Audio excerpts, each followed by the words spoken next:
Yo, what is going on, everyone in the XRP community? Hope you guys are having yourselves a fantastic day today. As usual, we are currently sitting at a $2.94 XRP in the middle of a Saturday. I believe for XRP, we do have a very critical moment in time coming up here as we are trading kind of into the more local demand ranges where you can see like these, the big size come in after the liquidation event, and another liquidation event comes in, wicks down super deep, and big size comes back in to scoop it up. So I'm just here to tell you guys, I think we may see some turbulence with XRP with this arrow here, like in the thumbnail. I'm not saying that XRP like is going down here, but I think there is a chance that we kind of start to dance around in this region, and it's just gonna be some some turbulence considering we are at the near all-time high levels. But this is kind of what we want with XRP is we want to see it be volatile and have these big swings that brings big volume to XRP, and allows it to kind of build up that momentum and that steam, to really push past all-time high and get to that $4, $5, $6 mark here. So on the 4-hour chart, I am just paying close attention. Again, I am not calling. I'm not like fear mongering for an XRP crash, but I'm just saying if we kind of dance around in this region, get a couple of wicks down here, and then some big kind of dead cat bounce candles coming back in to send us back over $3.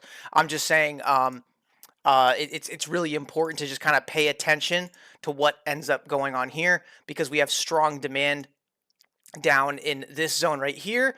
And not only that, but we're also seeing that at this level as well, which would be down to like, the 280s, kind of 290s areas. So right now with XRP, if I just want to kind of paint with a broad brush, like Gary Gensler, just understand this is kind of where we're at with XRP, where we are in the local demand ranges after a gigantic extension to the upside, which I think is exactly what we need to be doing here. And we saw like, former XRP hater Peter Brandt saying that this is like, this is nothing but a freaking bull flag, because when,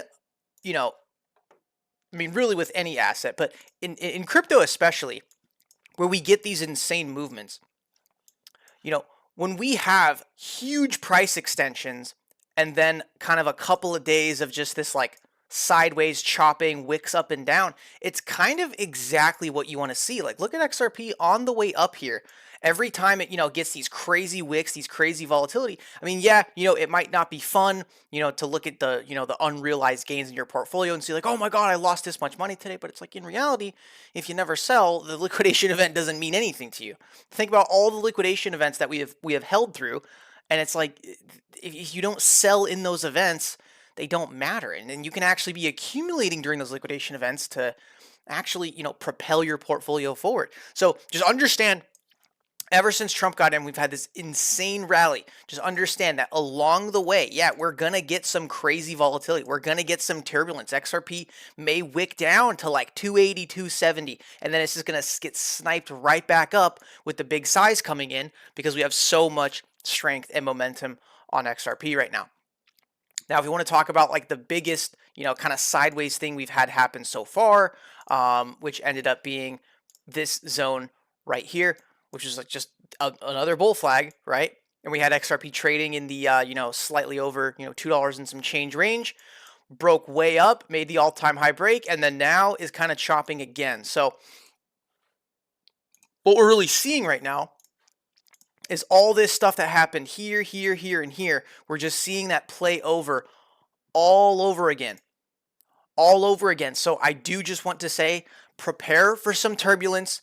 Right now, everyone's in the XRP community. All of our portfolios, our unrealized gains are massively up there right now. And, it might be a little bit stressful to kind of, ride the turbulence along the way, but this is exactly what we want to see with XRP. If we have some crazy wicks all the way down to 270, 265, 280, it's kind of exactly what we want to see. We want to see XRP volatile. We don't want to see it flat and stable, right? We're kind of done with the, the 7-year accumulation phase.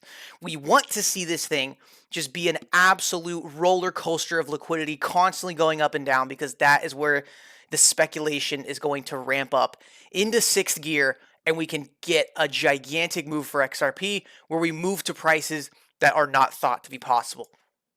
Okay, so one more thing. Also, this range back here kind of looks like what we're doing is we're back testing right now. It's like we're back testing perfectly. XRP goes down to the previous highs. The wicks come in, the size come in, we get back to $3 and some change. Back here, this liquidation event, I believe this was the kind of the DeepSeek scare FUD, which, by the way, guys, DeepSeek, I mean, come on, dude. China lies about a lot of shit. So I don't think they made that stuff for 6 million. I'm just saying. But then, yeah, so we had the DeepSeek liquidation event come in. XRP went down to 266. I remember I was sleeping and I woke up and XRP was $3 and I checked the charts. I'm like, holy shit, we were at 260 while I was asleep. I was like, dang. I'm glad I was asleep during that. So big size came in, pushed it right back up. But yet again, we're going in for another back test. So if we do end up holding this level, okay, if we do end up holding this level, we have nothing else but an XRP extension to the $4 or $5 range with the current market conditions and potentially pending some future catalysts on the way, such as a BlackRock XRP ETF. All right.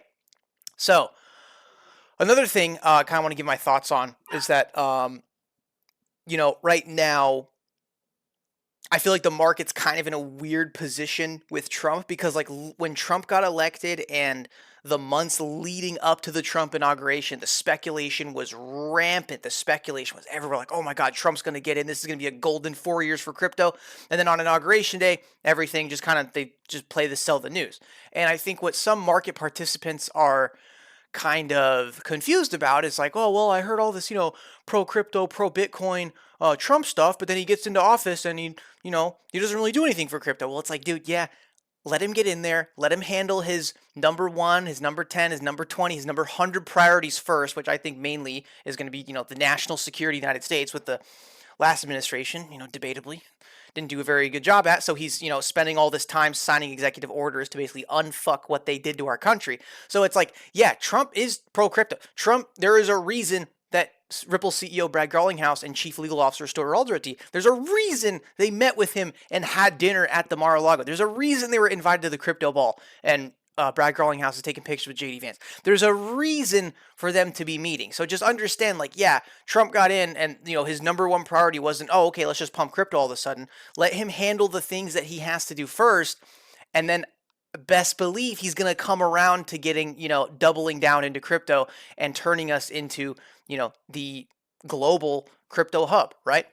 So that's just kind of where I think, I'm not saying this is where XRP holders are at. I'm just saying the general crypto market, I feel like is kind of like, oh, because we've basically been sideways since Trump has got in. That's kind of what has happened. Not with XRP, but the crypto market in general has been fairly sideways since Trump got in. And I think part of that was being like the over expectations of, oh, Trump day 1, he's going to come in and he's going to immediately make Bitcoin and crypto a strategic national reserve. And it's like, it's like, come on, let him do his regular presidential stuff first, and he will come around to crypto. So that's just kind of my thoughts right now with the general market, just in a weird spot because, like, it was so hyped up for good reasons, Trump getting in. Now he gets in, market stays relatively sideways, and I think they are kind of awaiting that catalyst of, like, just major things that he ends up signing executive orders on to make United States pro crypto, which has actually kind of already happened.